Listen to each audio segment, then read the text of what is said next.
What's up, everyone? It's time for another interview at our Collider Interview Studio at San Diego Comic-Con 2025. Especially excited for this one. Tiffany Smith is back on the channel. Yay! I'm so happy we ran into each other the other day. I know. Crossed paths. I'm like, what are you here doing? How do we support it? And I can't wait to hear about all the wonderful things you're working on right now. I love it. It's been crazy. Comic-Con is one of those things where it's just like, I never know what I'm going to be doing until like the week before. And then it always ends up being an insane whirlwind, which this one has been as well. I feel you so much. Before we get into the specifics, though, I was thinking about this earlier, and I know you're like me. This is God knows how many San Diego Comic-Cons for you. And I was just thinking about the fact that every single San Diego Comic-Con has a different meaning to me depending on where I'm at in my career, if not my personal life. So what does SDCC 2025 mean to you? So for me, it's crazy. It was, I came into this Comic-Con and I was like, I've gotten to do it as a host. I've done panels in Hall H. I've gotten to do so many different things as a host. And this year really for me was, I really want to start being here as an actress first. And so what was so cool is that, I moderated a panel for Magic the Gathering and the Spider-Man sets, which I'm a huge Magic the Gathering player, so that was super fun. But I'm here primarily as an actress and a comic book writer, which is so cool. I wrote my first comic this year as the voice of Andra in Master of the Universe, so that has been insane for me. And then I'm here as a producer and star of a feature as well. So this year, it's like shifting into that new gear has been really, really awesome. That's wonderful. You brought up the comic first, so I'll go that route first. How did that opportunity come to be? Is that something that you sought out after getting the voice role, or did they come to you looking to expand the character? So it was during the pandemic, and I was talking with one of the execs, Rob David, and we were just talking about what I'd been up to. And he's like, what are some of the other things that you want to do? And I was like, well, here's some things on my bucket list. And I was like, I want to write a comic, blah, blah, blah. And he was like, wait, you want to write a comic? And I was like, yeah. He's like, would you want to write a comic as your character? And I was like, yes, I would. So he was like, okay, come up with an idea, pitch it to us, and we'll see what Dark Horse has to say about it. And so I wrote up a one page and I sent it over to them and they were like, yes, let's do it. And so yesterday I actually got to do a signing for the book. It's coming out September 17th. You can pre-order it. It was insane. I actually got to sign my action figure yesterday for the character, which was the first time I did that. And I definitely made like a weird squealing noise when someone brought it out. It was surreal. Did the writing of the comic cross over with the recording of your voice work at all? No. So we did 2 seasons of the show, which is on Netflix. Check it out. Master of the Universe, Revolution, and Revelation. But no, it didn't cross over. But it definitely made writing the comic a lot easier because I knew the voice so well. But yeah, no, it was afterwards. Is there any particular corner of her world that you thought was untapped while doing the voice work that you were especially excited to get to lean into in your own story? Yeah, I think that we got to see her in the original series. You got a glimpse of her in the comics, and she was a lieutenant. And then in the animated series, we saw her kind of as the best friend of a character.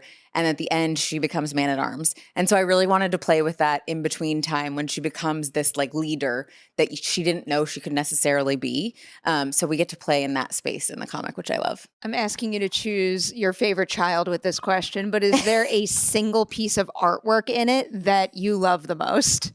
I actually had an image in my mind when I first started the comic that just popped into my head that I was like, I know I want this to be a splash page in the book.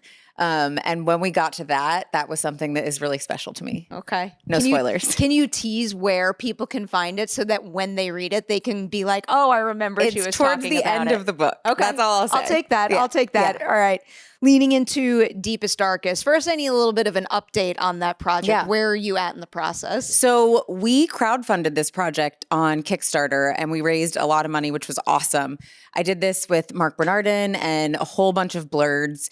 What I love about this project is so many people that are friends that are involved in it. We have Akela Cooper as a producer on it, David Delsmalshin, Kevin Smith.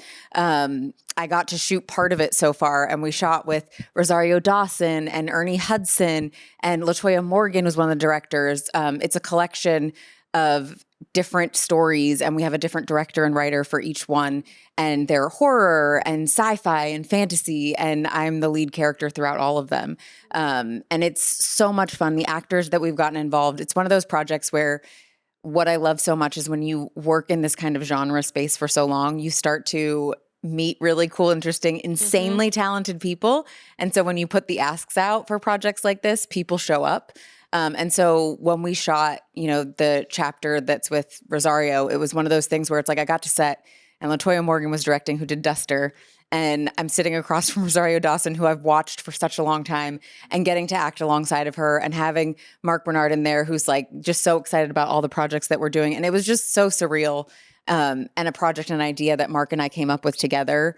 It's amazing. And I can't wait for everybody to see it. And actually, right after this, I'm going to a panel that Kevin Smith is moderating, and we're actually going to show some of the footage in the room. So if you're at Comic-Con, come and check it out. It's only going to be in the room for right now. Oh, that's awesome. Yeah. I feel like I might have heard some of the answer to this question in your previous answer, but when you two came up with this concept, because I'm also a really big believer that there's not enough anthology storytelling out there, is there any particular, I guess, like untapped corner of that style of storytelling that you were all most eager to fill with Deepest Darkest? I mean, I think for us, one of the really interesting things is like there's so many people in this industry that are so insanely talented that maybe haven't necessarily gotten the opportunities that they should. And so I think that something like this, where you get to put all these names together, I think that's something that an anthology or a collection of stories like this really provides in this space, where it's like